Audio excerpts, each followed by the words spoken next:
Olá pessoal, tudo bem?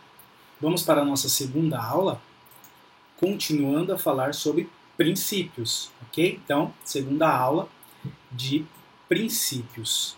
Bom, tratamos de dignidade da pessoa humana, falamos do que era o princípio de uma forma lato sensu, ok? E agora vamos partir para o princípio da boa-fé, ok? Tem um princípio parecido, que é lá no direito civil chamado princípio da boa-fé objetiva. O que esse princípio trata? Primeiro, entender o que é boa-fé. É uma conduta legal. É uma conduta segundo o direito. Não é aquela boa-fé do tipo... Lembra do bairro que vocês moravam, que eu também morava, ou que eu moro? Tem aquele cara bacana. Pô, esse cara tem boa-fé, né? Pô, tudo que ele faz... Cara, gente boníssima. É o cara de boa-fé, não tem... Pô, o cara não tem malícia, não tem maldade. Veja, não é bem essa boa-fé, mas poderíamos até associar.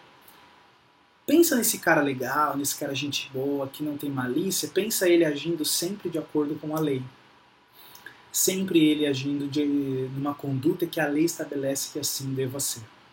Esse cara, nós vamos olhar para esse indivíduo como um indivíduo que tem boa fé, ok? E quando a gente fala boa fé objetiva, o professor Flávio Tartucci, que inclusive eu indico o livro dele, ele tem livros de direito civil em vários volumes e tem um direito civil no volume único. Quaisquer uma das duas opções é salutar. Pode ler, pelo menos eu acho uma leitura extremamente agradável, uma leitura de fácil assimilação, até porque ele põe muito exemplo, ele é bem atual, põe bastante jurisprudência, então fica fácil entender o direito civil para quem também precisa estudar o direito civil.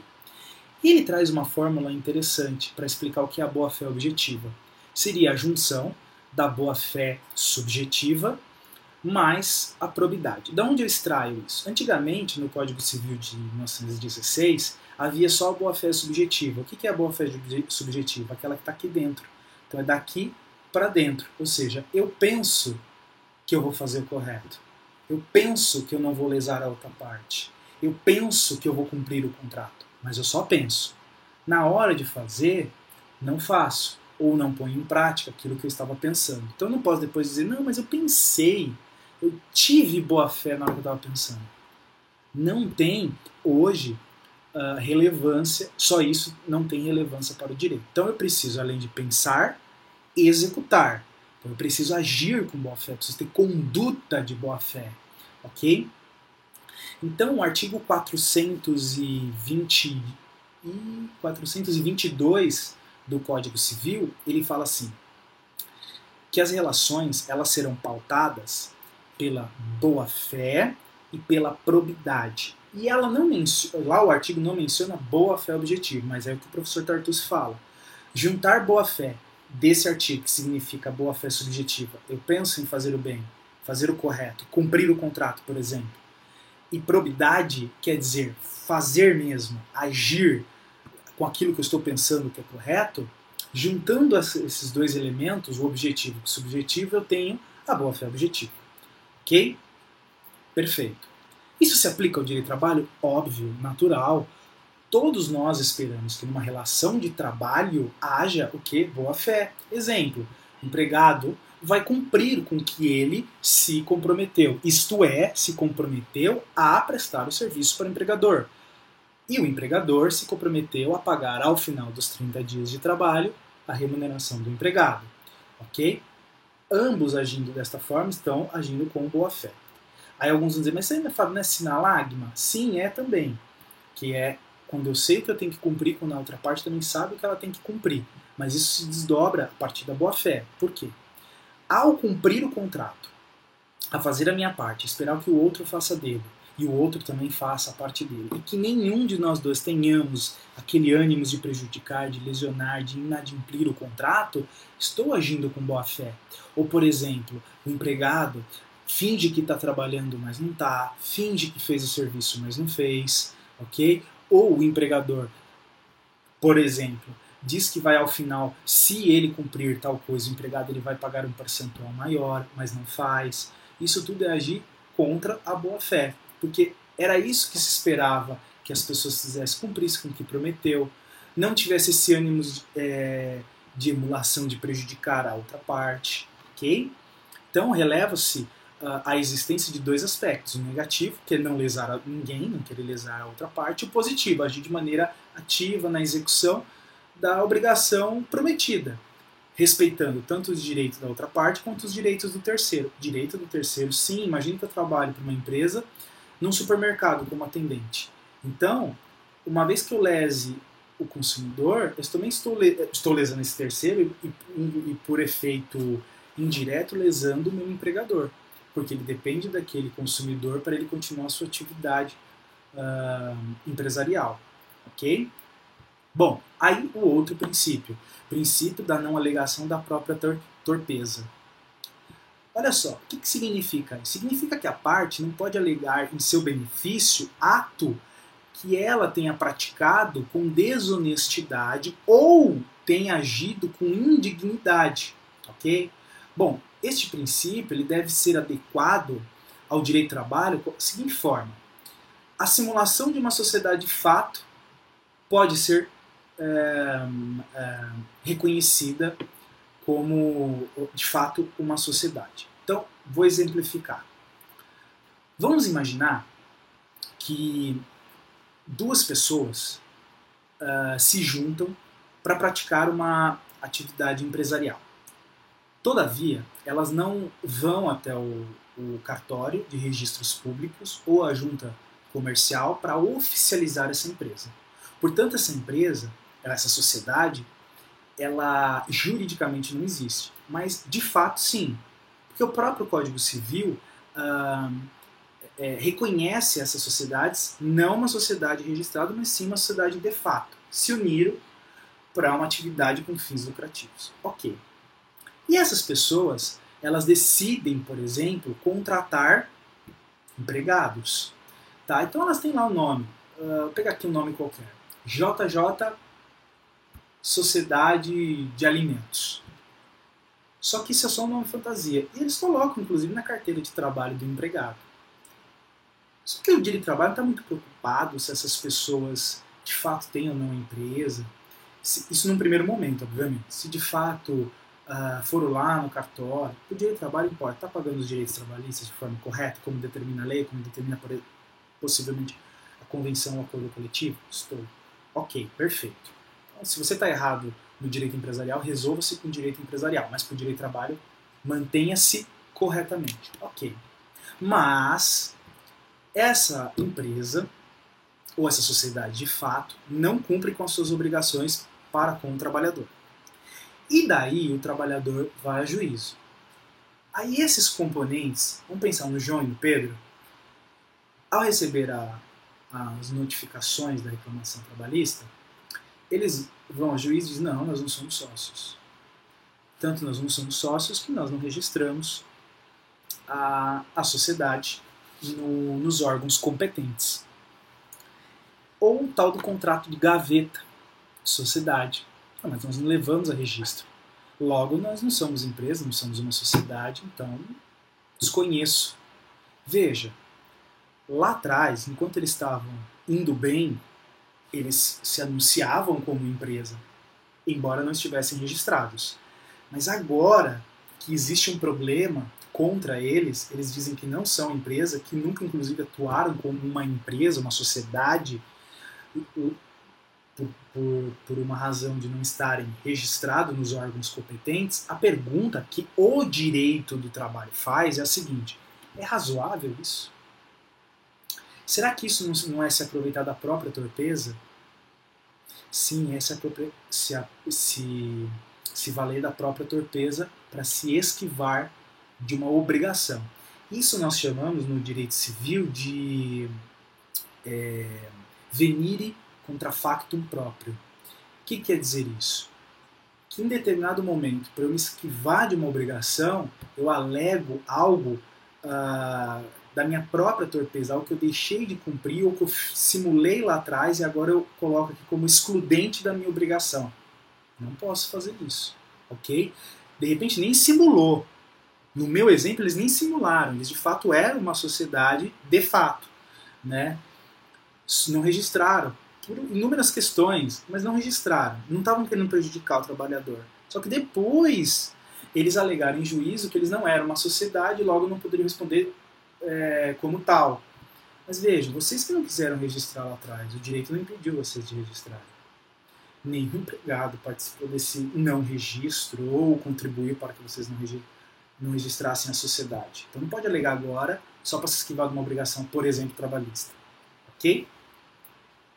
Bom, aí tem um outro princípio, que é o princípio do efeito lícito do exercício regular do próprio direito. O que quer dizer isso? Implica na vedação da prática do abuso do direito. Né? Onde está tipificado o abuso de direito? No artigo 187 do Código Civil. O que o artigo 187 propõe?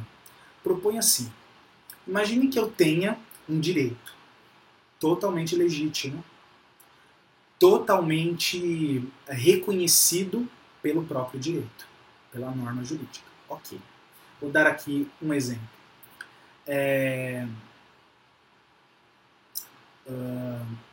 O empregador, tem o poder de fiscalizar. A lei atribui isso a ele. É um poder que está dentro do poder diretivo ou do poder de direção do empregador. Ok. Então ele pode fiscalizar. Até punir, se ele organizar, fiscalizar e punir. Perfeito. Então ele está lá fiscalizando a atividade empresarial. É aquela velha discussão que nós iremos até tratar aqui, ainda que seja velha, é muito cobrada, provas, concursos, OAB, graduação, pós e mais. A revista íntima nas mulheres. Veja, ao agir dessa forma, imagine que a empregada esteja realmente roubando a empresa, ou melhor, furtando a empresa, né? Colocando por debaixo das suas próprias roupas, as roupas da loja, e saindo de fininho e levando as roupas de forma paulatina, graduativa. Ok. E aí o empregador sabe disso, inclusive sabe quem é, mas fala, poxa, eu preciso pegar ela no flagra, eu preciso pegar ela fazendo isso. Então ele tem a ideia, bom, ele diz, eu tenho o poder de fiscalizar, logo eu posso então fiscalizá-la, logo eu posso fazer a revista nela. Por mais que o direito lhe reconheça a possibilidade de fiscalizar, existe um limite que você não pode ultrapassar. Tem que até remeter a ideia da princípio da dignidade da pessoa humana. É ele que vai ser o limitador. É ele que vai dizer, não, aqui você tem que parar. Não pode que numa relação, ainda que você esteja sendo furtado, você vai lá e viola os direitos da pessoa humana, por exemplo, fazendo a revista íntima. Aí vocês vão me perguntar, mas Fábio, como que na prática eu faço isso? Tem contagem de estoque, que dá para fazer. Uma câmera no estoque, uma câmera na loja. Dá para ver. Veja, ela não fez uma mágica, pum, plim, sumiu e apareceu na casa dela. Ela fez o ato de pegar e sair. Se ele filma todo esse ato, ele vai perguntar para ela, querida, olha aqui na câmera, você pegou essa roupa do estoque, você entrou no vestiário, não sei onde você colocou, deixou lá, ok? Você saiu do vestiário, não recolocou essa peça na prateleira ou em qualquer outra prateleira, conforme a sequência do vídeo, e você vai embora. E justamente essa peça está faltando lá. Logo, me parece que você que tenha pegado. Não precisa nem fazer revista íntima. Aí, por que isso não acontece na prática? Porque é caro para um sistema desse apurado de segurança, às vezes com áudio até, uma imagem bem definida. Isso é caro. O empregador às vezes não pode ou não quer gastar. E aí vai pelo meio mais fácil, que é fazer revista e daí pegar um flagra cometendo um crime de furto. Não pode. Abuso do direito. Ok? Abusou do direito de fiscalizar. Perfeito? Entenderam que é abuso? Caso não entendam, pode me contactar pelo Facebook. Só lembrando, tiverem dúvidas, vai lá no Facebook, na minha página, no Fábio Rap, podem postar a dúvida, que se estiver dentro da minha alçada, certamente irei responder com o maior prazer. A única coisa que eu vou me negar a responder, data vênia, com todo respeito, são dúvidas de casos reais, até da própria pessoa. Sabe por quê? Porque, primeiro, pode já ter um advogado atuando e eu não quero ser antiético nem delicado, dar uma opinião que às vezes é uma opinião minha, e que não reflete, talvez, nem a solução do caso. Às vezes a pessoa conta a história da forma dela, às vezes a gente dá uma opinião. Então eu peço que os casos sejam abstratos. Ainda que o caso seja seu, conta de uma forma abstrata, de uma forma, impessoal, porque caso contrário eu não vou responder. Ok? Essa é uma questão de ética mesmo. Perfeito. Não me tenham mal. Bom, princípio da razoabilidade. Esse princípio ele tem a ideia de obstaculizar o abuso do direito, de fácil visualização em casos de aplicação de punição excessiva ou de transferência de função ou horário com a finalidade de prejudicar os direitos ou o cumprimento do contrato de trabalho. Explico. Muito simples. Imagine que um empregado chega atrasado. Um dia. 30 minutos. Puxa, atrasou 30 minutos. De cara, justa causa. Vai embora. Em 5 anos de contrato, ele nunca atrasou. Essa vez ele atrasou, nem quis escutar. Justa causa, atraso, não podia atrasar, tchau. Veja, ele não pode chegar atrasado, você deside. Ok. Ele tinha que ter cumprido o horário dele. Ok também. E eu posso dar a justa causa, está lá no artigo 482, por desídia. Se desídia também é chegar atrasado, logo aplico a justa causa. Mais ou menos isso. A pergunta, aquela que está na entrelinha, que você tem que fazer quando você está resolvendo uma questão de uma prova, seja de concurso, seja o exame da OAB, é assim. É razoável que em 5 anos de trabalho, ok, são 60 meses, um dia não reflete 1% do contrato de trabalho. Tudo bem, estou falando em percentual, não tem nem essa relação, só estou para ilustrar. Será que é razoável dar justa causa direto? A justa causa tem que lembrar que é a última ratio, a última coisa que eu tenho que fazer numa relação entre empregado e empregador. Será que é razoável? Tem uma expressão no direito administrativo que eu acho que cabe como uma luva. Eu sempre guardo ela comigo, me serve para a vida. É um brocardo, na verdade. Diz assim: é razoável dar um tiro de canhão para matar uma pomba? Não, não é razoável. Posso matar uma pomba com uma espingarda de chumbo, não preciso dar um tiro de canhão. Ok? Outro exemplo é no próprio direito civil. O indivíduo está entrando, está invadindo a minha propriedade. Só que ele está vindo. Ele, esposa e 2 crianças de colo. Sei lá, vamos imaginar que tem um dia muito frio, e aí, passando frio, de repente a criança dele estava morrendo já de hipotermia, ele passou a mão nas crianças, que eles moravam na rua, e invadiu a minha propriedade. Aí eu penso, invadiu a minha propriedade, posso usar de esforço físico. Vou lá, pego a minha metralhadora e metralho. A mãe, o pai e as 2 crianças de colo. Defendi minha propriedade. Perguntas. Razoável? Não, não é. Não é razoável. Ok. O espelho da razoabilidade, como a maioria da doutrina trata, é a proporcionalidade. Olha só, eu poderia tratar dessa forma. Aquilo que não é razoável, logo também não é proporcional. Então, por exemplo, ou o inverso, aquilo que não é proporcional, logo deságua na irrazoabilidade. As duas formas de se expressar talvez estejam corretas. Poderia dizer que razoabilidade e proporcionalidade são as 2 faces da mesma moeda. Explico ainda. Por exemplo, não é a pessoa invadiu com a família a minha casa. Eu ia lá caminhando e não esboçou nenhuma reação. Também, coitados, eram franzininhos, estavam passando fome, estavam passando fome, tal. Bom, se eu, por exemplo, falasse assim para ele, para, um pedaço de uma ripinha desse tamanho, para, não entrem na minha casa, senão eu vou dar uma ripada em vocês. Proporcional? Uma pessoa com a ripinha versus 4. Tudo bem, 2 crianças de colo e outro 2 adultos. Razoável. Ripinha lá, razoável. Né? É proporcional. Né? Então, as pessoas estão entrando, eu vou lá e dar uma ripadinha nelas. Não machuquei, nada, só assustei. Perfeito. Ou ainda, a pessoa me dá um tapa na cara. Eu vou lá, dou outro. Proporcional a minha reação? É. Um tapa na cara, outro tapa na cara. Razoável? Podemos dizer que sim, razoável. Né? Não estou a transgredir ou a agir contra, de forma excessiva, a dignidade da pessoa humana. Agora, a pessoa me deu um tapa na cara. Pá! Aí tem aquelas coisas quando a gente é adolescente. Pode xingar minha mãe, mas não me deu um tapa na cara. Pode dar um murro no olho, mas não me deu um tapa na cara. Eu nunca entendi por que tapa na cara tem mais... é mais doloroso do que talvez um soco no olho, né? Mas tem uma coisa, assim, me deu um tapa na cara. Aí a pessoa me deu um tapa na cara, eu saco uma arma, dou 10 tiros na cara dela. Foi proporcional a minha reação? Óbvio que não. Né? A pessoa entrou com a família, mas eles estavam em 4. Eu estava sozinho, pensei, com 4 contra eu vou perder. Eu vou sacar minha metralhadora e vou metralhar todo mundo. Minha reação não foi proporcional à lesão que eles estavam me causando. O tapa na cara e o meu revide, que foi atirar 10 vezes na cara da pessoa, não foi proporcional à lesão que aquela pessoa estava me causando.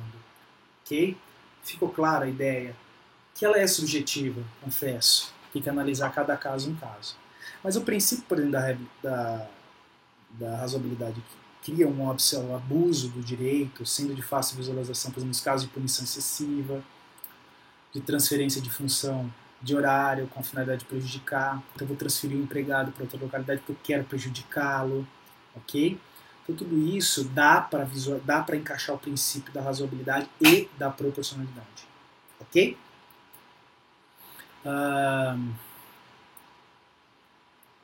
Princípio da exceptio non adiplementi contractus, ou da exceção do contrato não cumprido. Muito simples. A parte não cumpriu, a outra parte não cumpriu a obrigação dela, então estou isento de cumprir a minha obrigação também. O empregado não trabalhou, não paga o salário dele. Desconto, na verdade, né? Os dias que ele não trabalhou. Ok, perfeito. Então, se ele não me prestou serviço, não pago por aquele dia que ele não me prestou serviço. O empregador não está me pagando os salários pelo trabalho que eu estou fazendo. Logo, não vou fazer mais o trabalho dele. Não vou trabalhar mais para ele. Tá certo? Perfeito.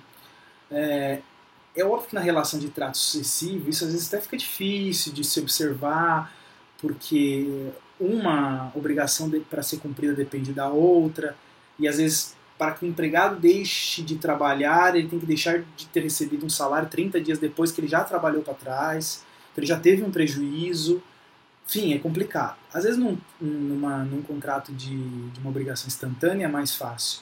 Então, por exemplo, fala, olha, quer comprar meu celular? Quero. Então me dá o dinheiro. Não vou te dar, então não vou te dar o celular. Não, mas você me prometeu dar o celular. Não, prometi te vender mediante pagamento. Você não me pagou, não vou te entregar. Então eu não preciso cumprir a minha parte se você não está cumprindo a sua. Ok, perfeito? Isso decorre, sem razão, do caráter sinalagmático que tem o contrato individual do trabalho, por exemplo. Então eu sei o que eu tenho que fazer, a outra parte também sabe. Se ela sabe do que ela tem que fazer e não fez, me isenta de cumprir também a minha parte.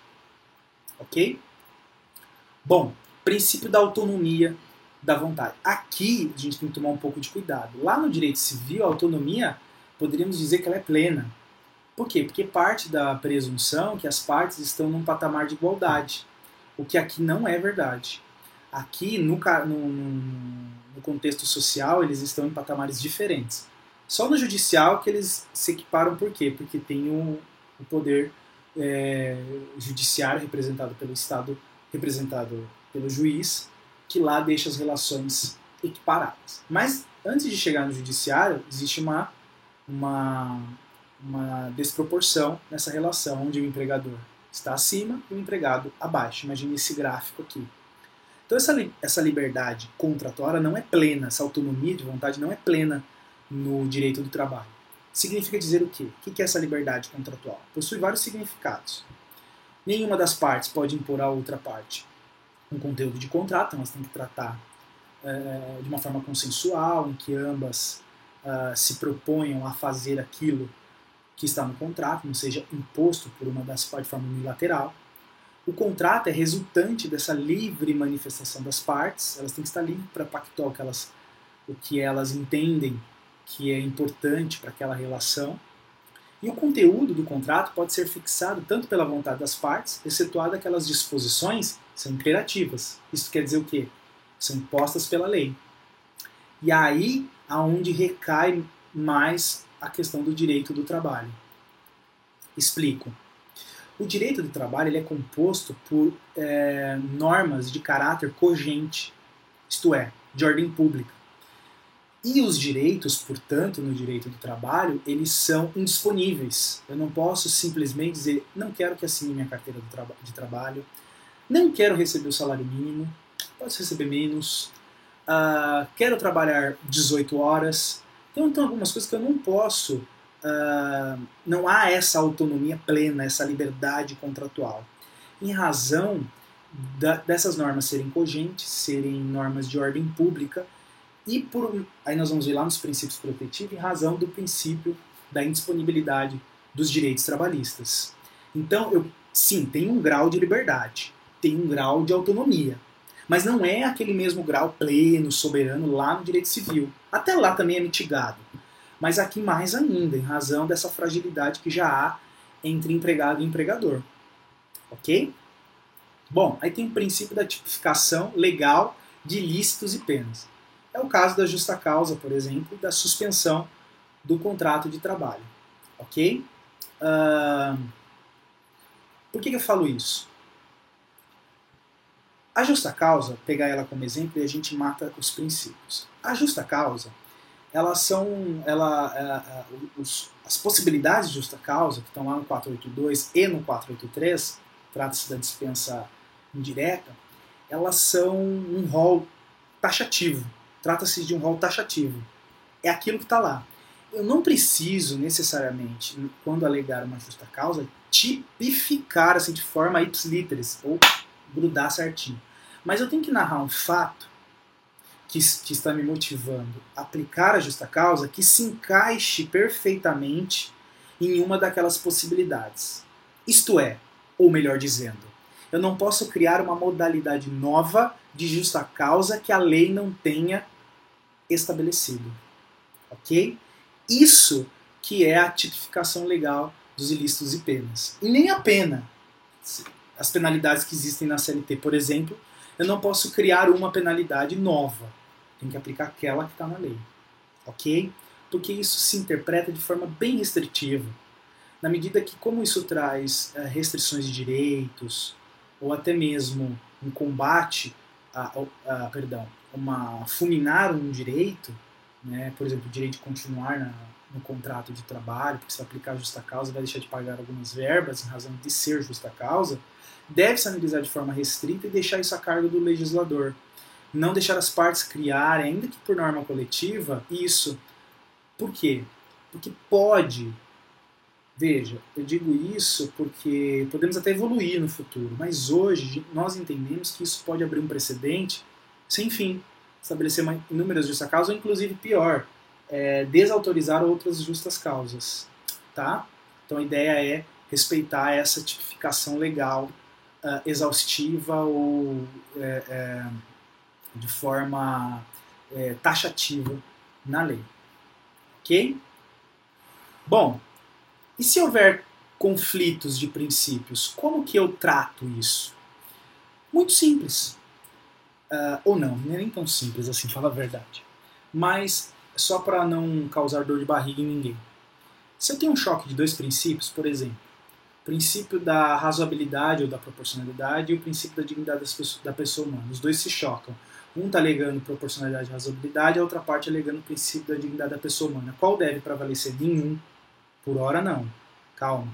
Há um conflito de princípios, o que nós temos que fazer, que é uma teoria propugnada pelo professor e doutrinador Robert Alexy, em que ele fala assim, vamos ponderar, vamos fazer essa teoria da ponderação. Vamos ver para aquele caso concreto qual o princípio que se aplica melhor, o que vai atender melhor aquele caso concreto. Não que um vai se sobrepor ao outro, nem pode.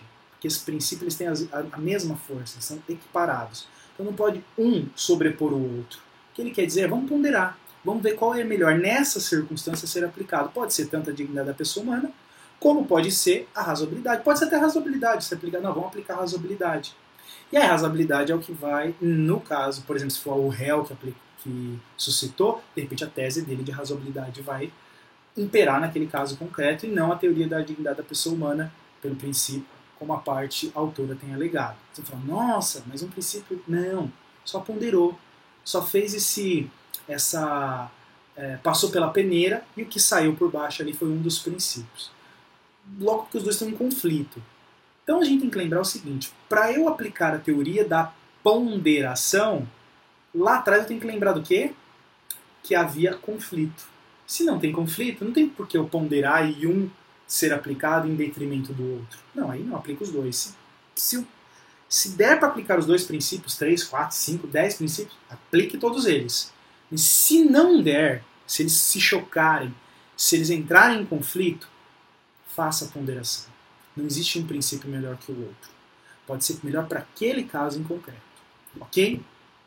Então, assim, nós terminamos a segunda aula de princípios. Os princípios gerais. Aqueles que não são exclusivos ou específicos do direito do trabalho, mas a eles se aplica. Nas próximas aulas, iremos tratar do princípio protetivo ou dos princípios protetivos do direito do trabalho. Ok? Muito obrigado e aguardem as próximas postagens e os próximos vídeos. Tenham uma boa semana e bons estudos.